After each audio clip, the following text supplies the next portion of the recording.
as a pre-wave. Hi. Hi. I have this one piece on my lip that I just want to pull it off. But then it's like, if I pull it off, it'll start bleeding. If it starts bleeding, I'll have to put more chapstick on. But it's really bothering me. Lip. Lip. Okay. Let's see.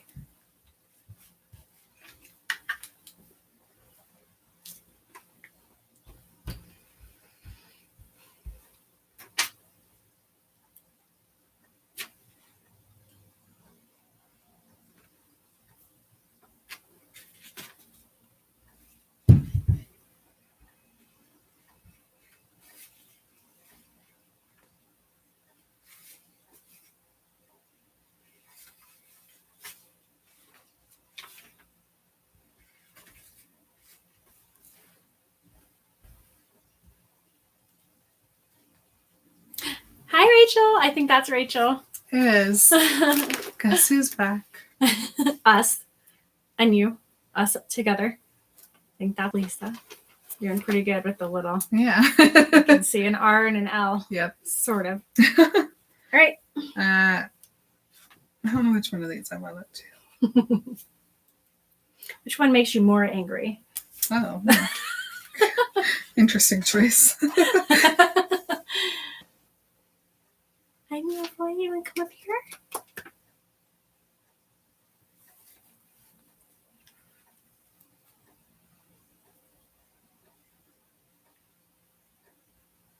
I'm going to do the feast part. Harry had been to several Hogwarts feasts, but never one quite like this. Everybody was in their pajamas, and the celebration lasted all night. Harry didn't know whether the best bit... Oh, we're not recording. Oh, shit. Good practice, though. Thank you. There we go. Harry had been to several Hogwarts feasts, but never one quite like this. Everybody was in their pajamas, and the celebration lasted all night. Harry didn't know whether the best bit was Hermione running toward them screaming, "You solved it! You solved it!" or Justin hurrying over from the Hufflepuff table to wring his hand and apologize endlessly for suspecting him, or Hagrid turning up at 3:30, cuffing Harry and Ron so hard on the shoulders that they were knocked into their plates of trifle, or his and Ron's 400 points for Gryffindor securing the House Cup for the second year running, or Professor McGonagall standing up to tell them all the exams had been canceled as a school treat. "Oh no," Hermione said. Or Dumbledore announcing that, unfortunately, Professor Lockhart would be unable to return next year, owing to the fact that he needed to go away and get his memory back. Quite a few of the teachers joined in the cheering that greeted this news. "Shame," said Ron, helping himself to a jam donut. "He was really starting to grow on me." I mean, that all sounds all well and good and everything, but the amount of red flags in that just one section. Get ready, everybody. I have a lot of screaming to do. Hello, everybody. Hi, everyone. This is Marin. This is Emily. And this is Remember Harry Potter. And on this week's episode of Remember Harry Potter, we are covering Harry Potter and the Chamber of Secrets, Chapter 18, Dobby's Reward. Interesting. Why? Oh, well, I mean, reward is a choice word. Emily just barely finished reading her line that you heard at the beginning of this episode. And the amount of red flags, the amount of this is not okay, the amount of this is bad, there's yucky stuff happening. Almost every sentence. And yet, all of my adult life, I've been led to believe that this is a joyous occasion. Let's recap. Okay. I am sorry. I don't know what just happened on the YouTube feed. Hopefully we're still here and hopefully you guys are still watching. We freeze. That was scary. I think we should be okay. Okay, we're back. We saw it. We stopped talking for a minute, but Okay, so the last chapter goes something like this. Harry has to go find Ginny. He locates her. Memory Tom, or as we should have called him, Ghost Tom, Ghost Riddle, I don't know. who knows? Whatever you decide, shows up. Harry's like, thank God you're here. I need your help. She's almost going to be dead. And then Ghost Tom was like, well, Harry, here's the thing. No, I am powerful. You suck. Fight my snake. So then the snake comes out from the belly of the statue through the mouth, bounces off the floor. Luckily, Fox shows up, conveniently blinds the snake. Harry stabs it. Harry gets stabbed. Harry removes his stab weapon from his arm. The bird cries on him. Tom Riddle memory is like, oh no, I simply forgot Phoenix's powers. You're gonna be fine. Harry's like, yeah, I am, but you're not going to. Stabs the diary. Spurt, spurt, spurt. Ghost Tom Riddle memory disappears. Ginny wakes up. They go back. They're like, Ron, we're fine. Ron's like, cool, I moved these rocks. And then they fly up the pipe. Like, literally the best recap. It's a lot, so I wanted to make sure we got all the parts. It was really good, and if you didn't listen to the episode, you can see how not okay every single thing about that was for anybody to be doing, let alone a 12-year-old kid who just barely learned magic. Yeah, Harry knows 2 spells only. We have established this. He doesn't learn anymore either. Never. He's reached his magical capacity. He's really kind of a dumb jock. Mm-hmm. No offense against jocks. I love you guys, but Harry's dumb.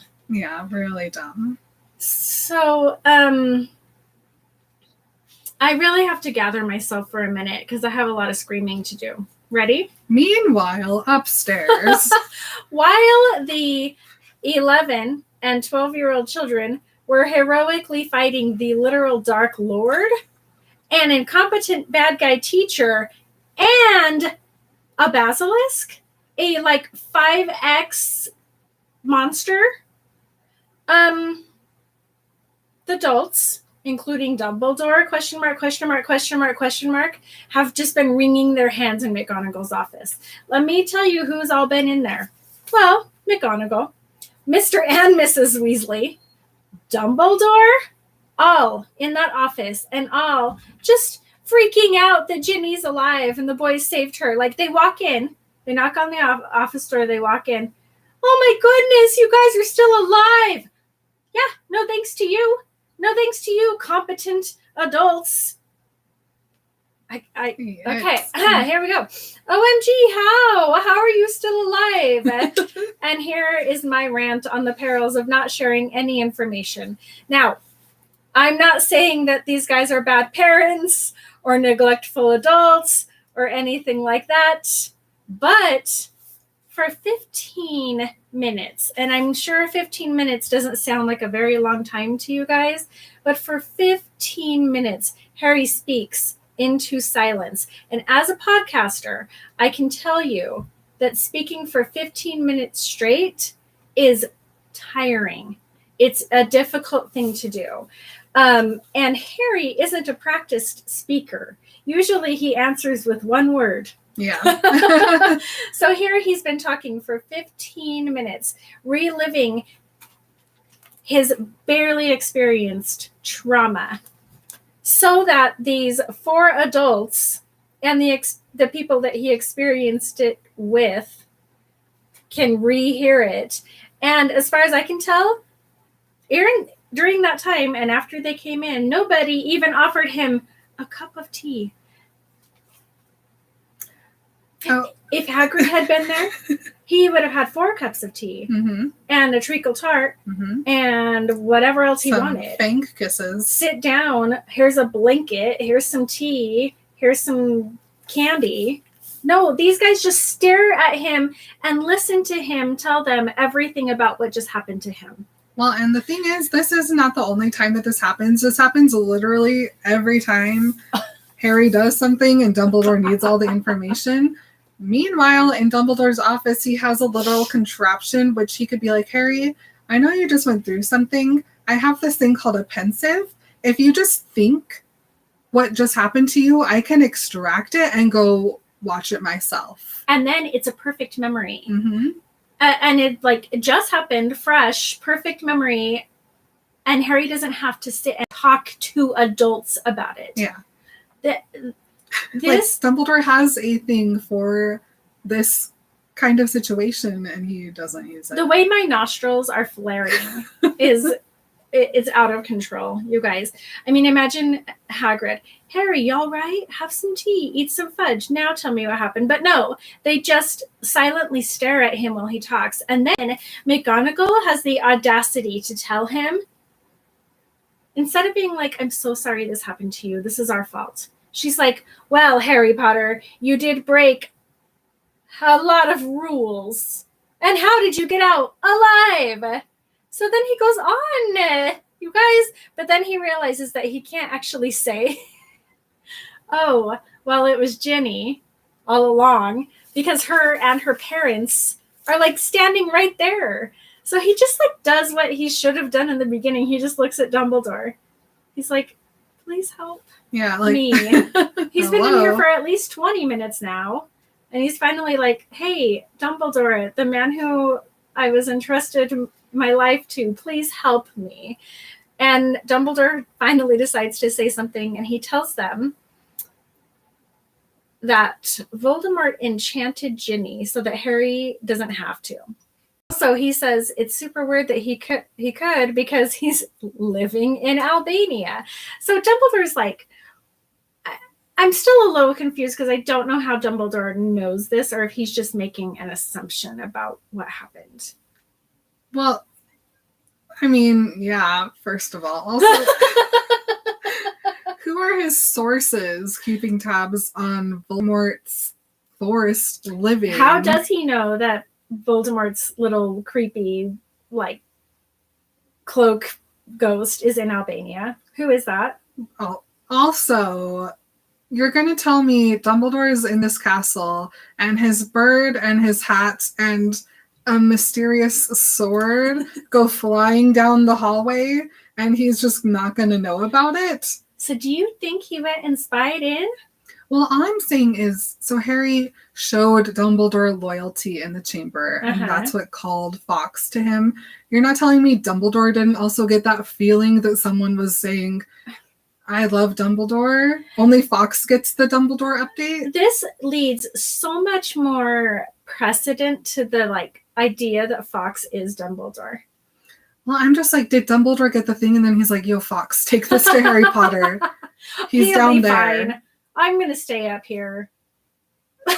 Like, I just don't understand how Fawkes would know, but Dumbledore wouldn't. So many problems. It's so weird. But because Dumbledore kind of, in this moment, he relieves Harry of having to, like, out Ginny as the one who did all of the petrifications and all of this stuff. Harry's relieved and glad. But then so then the next awful thing starts happening. The Weasleys, instead of being like, I'm so sorry that this happened to you guys. Let's go home and relax and figure this out for a while, and then we'll talk about it tomorrow. Or let's go have like a private, calm conversation. No, the Weasleys start freaking out. And Dumbledore he grabs the diary and he's like, no, Tom Riddle was super smart and super evil, and also ended up being Voldemort. This guy who wrote in this journal. And Molly is still like, what the fuck are you guys talking about? Which is totally understandable. And so Ginny finally is like, okay, I got that. I got the journal, and I started to become pen pals with the journal. It was writing back to me. And I didn't know it was Voldemort, but like all year I was writing to it. And she's absolutely devastated by this. But Mr. Weasley, he starts in on like the worst victim blaming you can get. And like, I'm like, okay, so I get it that these books were written in the late 90s, early 2000s. However, she's 11.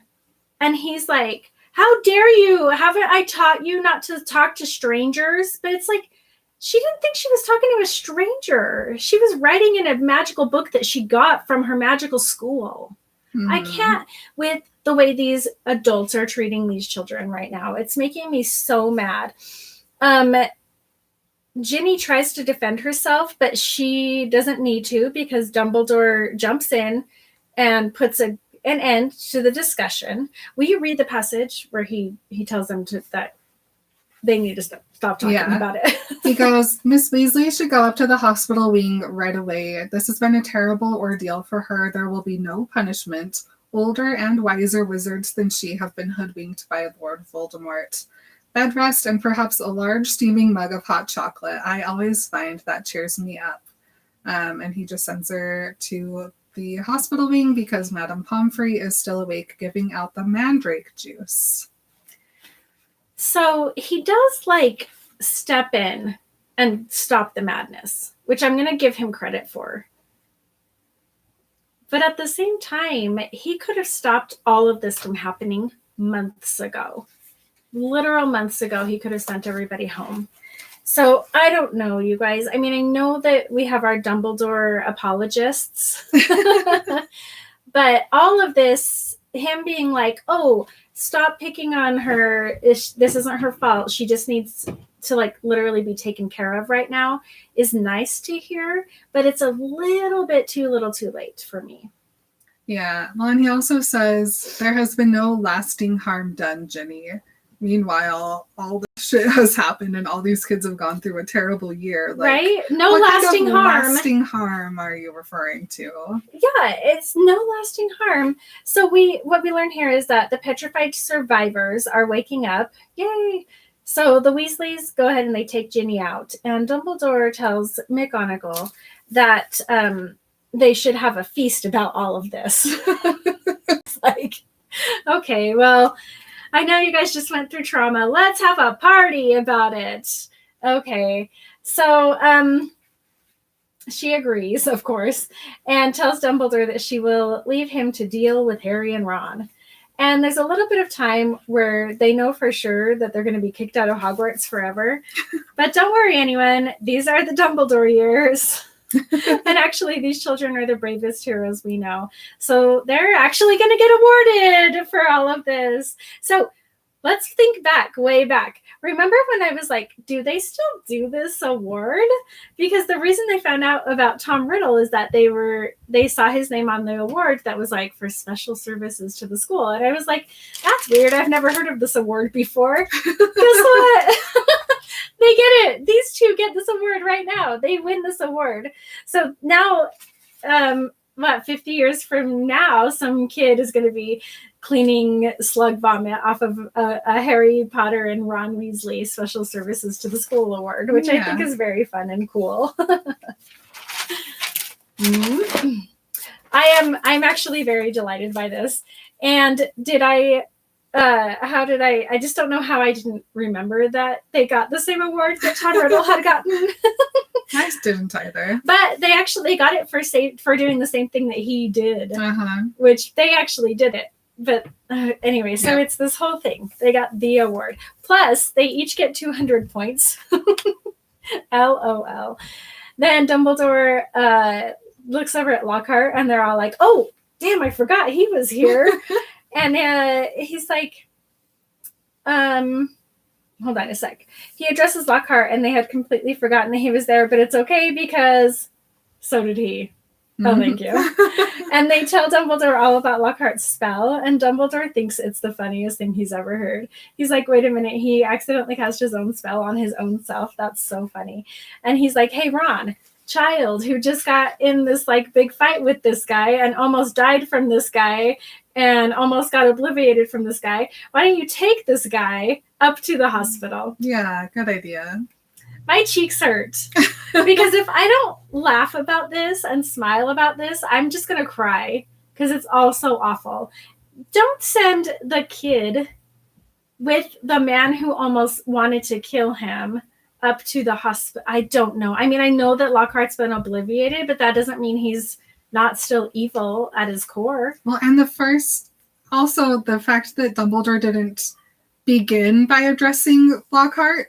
He's like, oh, here's literally someone I hired and three of my students.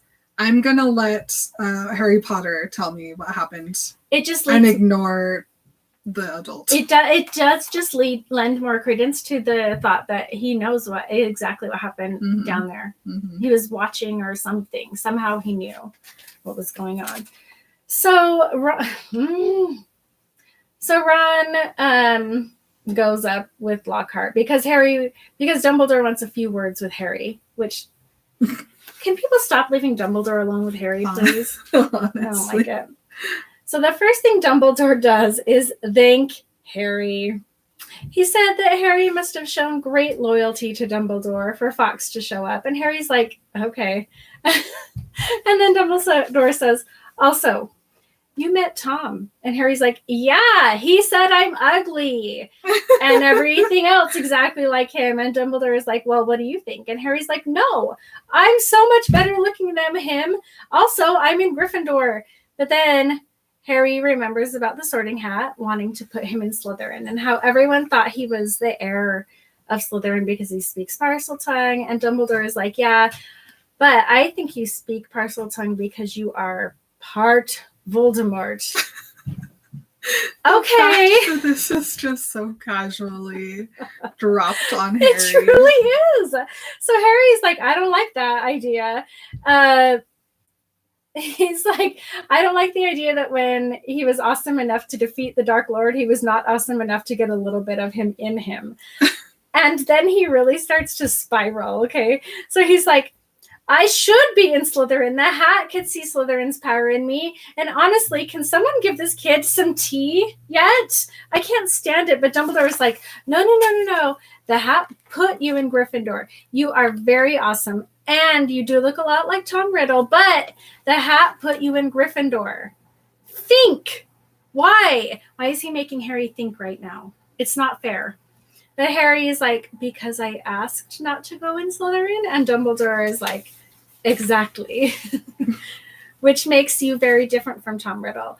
It is our choices, Harry, that show what we truly are, far more than our abilities, which is a beautiful quote. I see it everywhere. It's absolutely beautiful, and I totally agree with it. I'll say it again. It is our choices, Harry, that show what we truly are, far more than our abilities. I love that. And then to prove to Harry what a Gryffindor he truly is, he shows him the sword that came to him in the Sorting Hat. And right there among all the jewels and blood in plain engraving was the name Godric Gryffindor.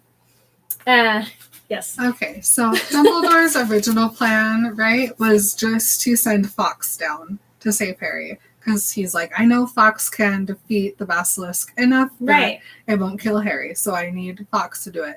And then he's thinking, and he's like, Harry's gotta have been questioning himself a lot this year. Yeah. And I really need to get through to him that he's brave, and he can make sacrifices, and he can choose good over himself, whatever. And so he's looking around, he's like, I can send him this Gryffindor sword. That'll do the trick. And so he picks up the sword and he's like, here, Fawkes, take this to Harry. And Fawkes is like, I am not carrying a sword down a pipe. And Dumbledore's like, okay, silly me. I'll stick it in the Sorting Hat. Magic sword into hat. Here, carry this. And Fawkes is like, fine, I will carry this hat. Goodbye. The bundle of ragged fabric is much better than bringing a huge sword down there. I don't know. It's painful. It's painful. So he says, only a true Gryffindor could have pulled that out of the hat, Harry. And done with that, Dumbledore goes back to mischiefing. He pulls out some ink and a quill, and he tells Harry to go join the feast. No more talking, no more questions. Let's not dismantle this. Let's not talk about this anymore. Let's not send you up to the hospital. You just got stabbed by a basilisk thing. No, who cares? Go to the feast. Uh-huh. I have to take so many pauses because I can't. You guys, it's so disturbing to me. I feel really sad about this next part, too. Well, Harry is more than happy to leave, but when he tries to leave, he goes to the door, and the door slams open, and he gets knocked over by Lucius Malfoy barging into the office. Before that, though, Dumbledore gets out the quote, and he's like, we need to get our gamekeeper back. Dumbledore was going to fly an owl letter to Azkaban to release Hagrid instead of going to get Hagrid? This is so disturbing to me. And when later, I have so much to say when he shows up at 2:45 in the morning. He had Dumbledore literally sent an owl to Azkaban to release Hagrid. It takes so long. The owl has to fly all the way out there, get through the Dementors to whoever's in charge, which is just a Dementor. And it's just like, I, Dumbledore, say to release Hagrid. Thank you. And the Dementor's like, okay, but I'm going to totally give him a kiss first, right? I can't. What?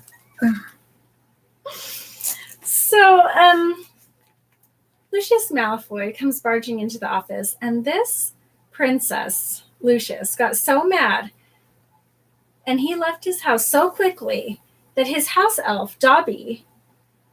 What? I wrote question mark, is following him around polishing his shoes. May I also mention that Dobby is completely all bandaged up, and how did he get there so fast? Did he heard that something was happening, and did they apparate to the village and then walk to Hogwarts? What is going on here? How did he get there? They don't live in the same... No, obviously Dumbledore has been at Hogwarts all day. And Draco saw him or whatever, and he's like, what the fuck? So he goes and he sends an owl back home to his dad. That morning, right? Well, and he heard from the other 11 governors. No, he didn't, huh? How did he find this out? Dumbledore supposedly just got back, yet he's been there long enough for Lucius to have heard about it and come. So Lucius hears about it. Only half of his hair is straightened. He is like, I'm leaving. And Dobby's like, I'm still in the middle of shining your shoes while you're wearing them for some reason and walking around the house. So Lucius just, come on, elf. And they both apparate for some reason to the closest place they can to the castle. And then he walks to the castle. He struts all the way up there. The whole time Dobby's trying to shine his shoes. He's holding the little shoe shining kit. Mm-hmm. Because he can't use magic to shine the shoes. I hate everything about this so much. So I guess Malfoy found out that Dumbledore came back to the school, and even though he is suspended, but Dumbledore is like, no.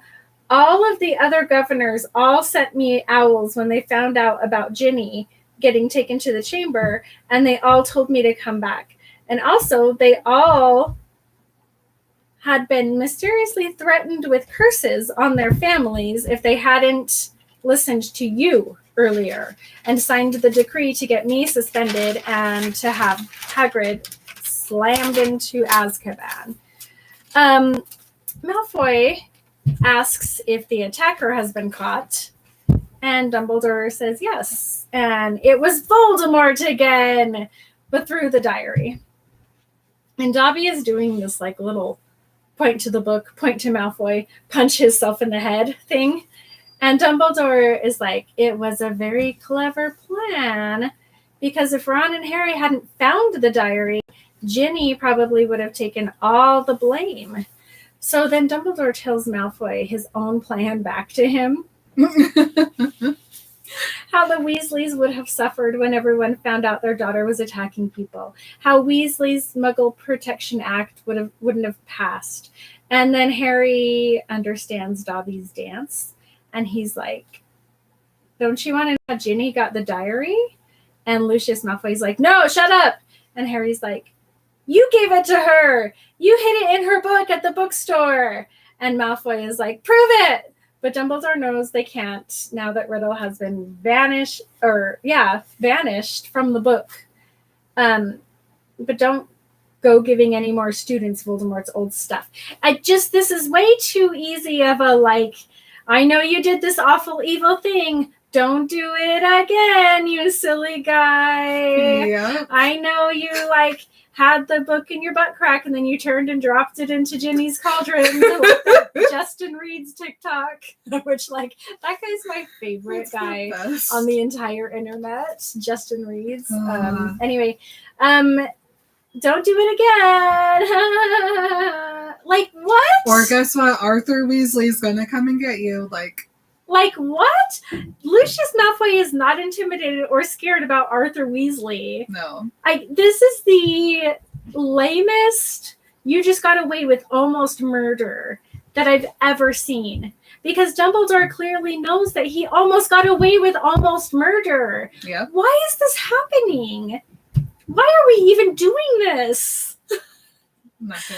I didn't realize that I was setting myself for 7 years of being like mentally tortured by these people. Oh my gosh. This is so messed up.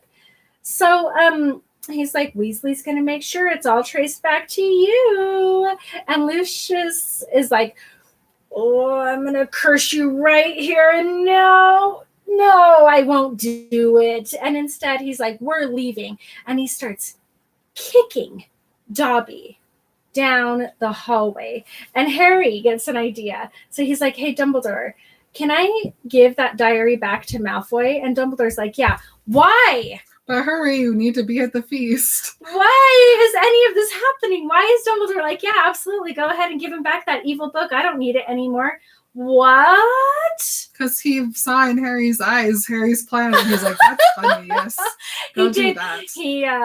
He read his mind, I guess. Mm-hmm. So he's like, yeah, but hurry, the feast. So Harry grabs the diary and he takes off his nasty old slime-covered, blood-covered sock, and he puts the diary inside of his sock. And this is the first time that I've realized that the diary is like this big. It's like 4 inches by 5 inches. It's little. Because he like shoves it into his gross, disgusting sock. And he runs it over to Malfoy. Does he run up to him, one shoe off, one shoe on, though? Yeah, like, what is that nursery rhyme? One shoe off and one shoe on. So he runs up to him, like, slap, clap, slap, clap, slap, Yes. clap. He hands him the diary. He's like, you forgot this. And of course, Malfoy is like, ew. And he pulls the diary out of the sock. He throws the sock to the side, very Harry Potter-ishly. And then he insults Harry and his dead parents. He threatens that Harry will die just like his parents did, which is really nice for a grown man to say to a young boy in the middle of school. I don't know what's happening still. He's like, let's go, Dobby. But Dobby is like, heck no, you threw a sock. And I caught it, and now I'm free, bitch. This has been a subject of contention over the decades, right? First of all, this was not Lucius's sock. This was just a sock. And he wasn't giving it to Dobby. He just was like chucking it to the side, and Dobby happened to catch it. So talk amongst yourselves. This conversation has been had ad nauseum.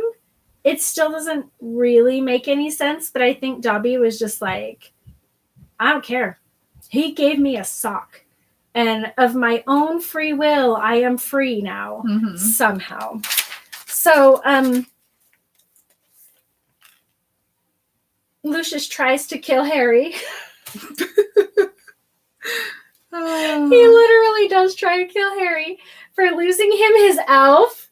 But this elf is a powerful motherfucking magical creature. And he magics Lucius down the stairs 3 at a time and tells him to leave, bitch. And Lucius Malfoy had no choice. Is that just how powerful house elves are? Yeah. I kind of love it. So he like swings his cloak around and he leaves. My gosh. Then Dobby turns silly again. So we like see for like 1 minute this how powerful the house elves are, and then it's like, oh no, they're just silly little guys. Funny. Let's keep it in our pockets how powerful these guys are. He's like, Harry Potter, free Dobby, looking all pathetic and happy, like, Harry Potter set Dobby free. And Harry's like, well, yeah, you saved my life. And by the way, never try to do that again. Moment of silence. And then Harry needs to clear up the whole, it doesn't have anything to do with he who must not be named thing. And Dobby explains that it was a clue. This is so stupid, Dobby. Honestly. Because really what happened was, like, Harry at the beginning was like, why did you try to like make me leave? He's like, oh, it doesn't have anything to do with you know who. But it did. It had to do with him the whole time. Dobby's like, it was a clue. Dobby sucks at giving clues. Well, if he had given this clue to Hermione, she would have figured it out. But Harry Potter doesn't know a damn thing about anything. He can't pick up on subtle differences. Would she have? I consider myself to be reasonably intelligent, and I wouldn't have figured out this clue. I mean, you're right. But, like, of all the people who may have been able to do something with it, Harry Potter's the last person on that list. Like, literally a miracle that he figured out about the Pikes. But was he supposed to know that when Dobby said it doesn't have anything to do with Voldemort, that it actually had everything to do with Voldemort? Oh, because Dobby gave him that, like, It doesn't have anything to do with he who must not be named. Wink. Wink. Like, shut up, Dobby. I'm gonna punch you in your stupid nose. Aww. It is infuriating. It makes me really mad. So he's like, no more riddles either. So now Dobby is obsessed with Harry and will follow him into the dark. Later, down at the feast. Will you read? Oh, yeah, you already read again? This. No, don't read it again. Just play the... Go back and listen to the beginning. Go back and listen to the beginning. I wanted Emily to read it, and she did. It's an absolute rager down there. Oh, yeah. Pajamas on. Curfew canceled. Hermione there. Apologizing to Harry. Hagrid assaulting kids on accident. He didn't mean to. House kept in the bag from so many extra points. Exams canceled. Lockhart is in the hospital, etc. Emily's the queen of a recap. So everyone is having the PJ party of their lives. This is one of those Pride and Prejudice parties that last all night. Mm-hmm. And everyone's having an awesome time. Hermione is awake and so glad the boys solved the mystery. Justin apologizes for spreading rumors about Harry. Hagrid shows up at, 3:30 a.m.? Oh, something like After that. getting out of Azkaban, and I'm sure checking on Fang before he came to the party. I hope so. We hope. Gryffindors have won the House Cup with their 400 points, and exams have been canceled. All of the different things that are happening at this party are just like, it's a list of things that didn't need to happen. It's a list of like, let's be happy about how this all wrapped itself up when none of it had to happen. Hermione never needed to be unpetrified because she never needed to get petrified. Hagrid never needed to be like, oh, I'm back, because he never needed to go. Justin didn't ever need to be like, I'm really sorry that I said you were the heir of Slytherin, because we didn't ever even have to like have the heir of Slytherin be. There are so many things where I'm just like, for years I was like, this is the best party ever, and in the movie Hagrid comes back and everybody gives him a standing ovation, and I like literally back then was like, what the fuck? No. You sent him to Azkaban for no reason, and now you're like, oh, he's back, but he never had to go. I'm so angry, and I'm telling you right now in capital letters that this is all blamed on the man himself, Albus Woodruff Wilson Brian Dumbledore. Okay, this never needed to happen. I cannot stand it. I'm so mad. I'm gonna cry. I really do feel so emotional about this. Dumbledore announces that Lockhart's gone. Lockhart didn't ever even need to be at this castle, everyone. He shouldn't have been. All the teachers cheer, but Ron was staring Oh, Ron was actually starting to like him. All stupid. Mm-hmm. The next few days before school let out were happy days, sunny and carefree. No Defense Against the Dark Arts classes. Plus, Malfoy Sr. was sacked as the school governor.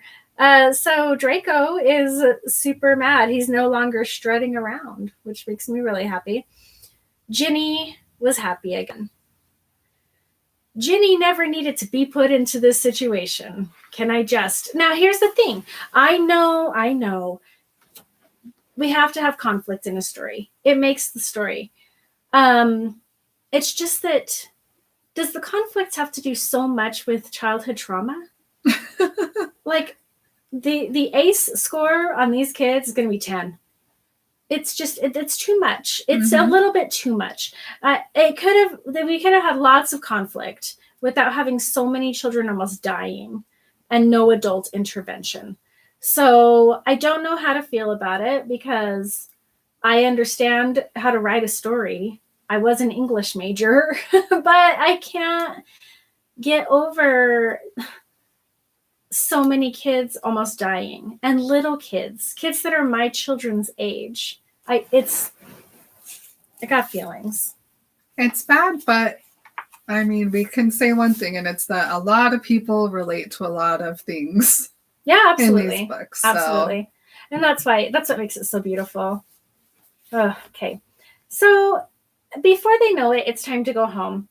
Harry and the Weasleys, except for Percy, had a car together on the train, and they had fun the whole way home. They played magic games. Right before they got to the station, Harry remembered something he'd been meaning to ask Ginny.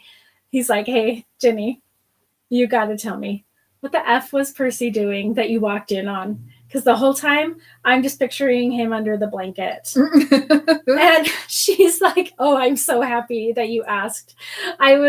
I walked in and I saw Percy has a girlfriend. It's Penelope Clearwater, and I saw them kissing, and how upset. Wait a minute, what the heck am I writing here?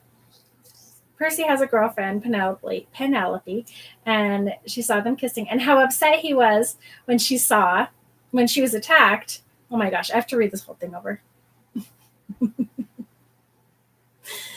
Harry's like, "What the F was Percy doing that you walked in on?" And she's delighted to tell him that Percy has a girlfriend, Penelope, and she saw them kissing, and how upset he was when she was attacked. And please don't tease him. Okay? Because I know he's a big jerk, but he's still my brother, and don't tease him about having a girlfriend. And the twins are like, "I am so excited to go tease him about having a girlfriend." Like, let's go do it right now. The train finally comes to a stop, and Harry gives Ron and Hermione his phone number. He has to explain to Ron what a phone number is. It's really a beautiful moment because he cannot stand another 2 months with his awful cousin. And Hermione is like, "Aren't your aunt and uncle going to be proud of you for all that you did?" And he's like, "No, they'll be super mad that I didn't die doing all of those things." And they walk back through the platform and into the Muggle world for just a little while. Yeah. That's it. That's the book. It's definitely like children book ending where it's like, every problem is okay. Mm-hmm. Yeah, and I really believed that for a really long time, where I was like, it's okay, this is a kid's book. And it is. And Emily, you're totally right about, a lot of people can relate to this. A lot of people have gone through a lot of bad shit and been totally ignored by the adults in their lives about it. Mm-hmm. And so I think that's what makes it so kind of comforting to read. That's why we get into it, and that's why we're like, man, Ginny, I was also possessed and nobody cared. Mm-hmm. So we've all been there. our magic-y possession phase. Yes, oh my gosh. I also was 11 when it happened. The only people I had helping me were the new kids on the block. How's the chat? Chatty, it looks like. Oh my gosh. Hi, everyone. Malfoy's getting up. She's like, "Are we done?" Okay. Working, chat. Okay. Yeah, we did freeze a little bit. I wish you would have said fight my snake. Fight my snake sounds so well.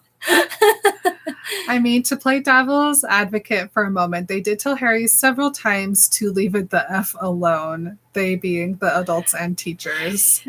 Yeah. But all that makes too much sense. Don't forget that she who shall not be named is a bigot and probably also a misogynist. Yeah. It's the Oz strategy. This magical adult is causing us adult problems, killing us. Hey kid, you and your friends, fix it so we don't have to. We'll stay here. I mean, isn't that what we're doing right now with our country? Mm-hmm. We're just waiting for a kid. We're waiting for the children We need a kid to hero. fix it. Hermione figured out where the snake was and how it was getting around. Harry sees her note and is like, I've just figured it out. It's moving through the pipes. Yes. Insert all the eye rolls. No lasting harm, just every single student and teacher is traumatized. No big deal. Oh my gosh. Honest to God, Rachel, you're absolutely right. Everybody is probably crazy, traumatized. In America, we have school shootings all the time and the government does nothing about it. Them not sending Hogwarts students home is relatable. I don't know.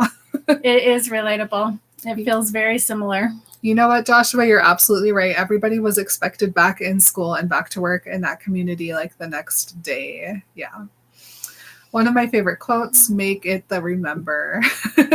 Unfortunately, luckily we don't have to do remembers over here, but I love that so much. The Sorting Hat is like Hermione's bag. Poor Dobby is just wrapped around his ankle while he's walking. Ugh. Staying Alive plays while Lucius struts to the castle. Oops, how did that get there? Molly is more threatening. Yeah. Molly is a baddie. Mm-hmm. It's like throwing of the bouquet. Oh, the sock. Yeah, he just happens to catch it. Pam, I was about to say the same thing. Bye. If I were Harry, I'd buy cool clothes for Dobby. Literally give him something other than that dirty old pillowcase. As a human male, I can confirm human males are awful at clues. Was Sherlock a woman? That clue Maybe. didn't make any sense, though. Great Hall Rager. Enola is female, true. Woodruff Wilson Bryan, yes. I was also possessed. Meowfoy. Hi, Meowfoy. Hi, sweetie. Hi. Oh.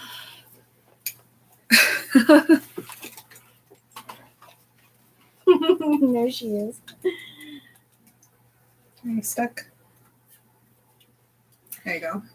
Well, thank you for joining us for another chapter of Remember Harry Potter. Sorry I screamed so much. Sorry I was so confused. It's just that it's very confusing and angering stuff to read. It sure is. Next week, we're going to do a quick recap episode of the entire book. Always fun to pretend like we're good at doing that. And then follow us on our Instagram page at Remember Harry Potter Podcast. On Instagram, we will be announcing when we are going to do our live watch reaction of Harry Potter and the Chamber of Secrets, which will be in the upcoming weeks. Yep. Can't wait to see you there. You guys are wonderful. It was a fun school year, and we'll see you at the recap. And until then, let's create something magical together. Bye. Bye. I like throwing the microphone. Oh, maybe that's why it got all loose. That doesn't make any sense. Nah. That doesn't make any sense. Okay. Everybody, we will be back. Yes. Soon. In a few minutes. Yes. Bye. Bye.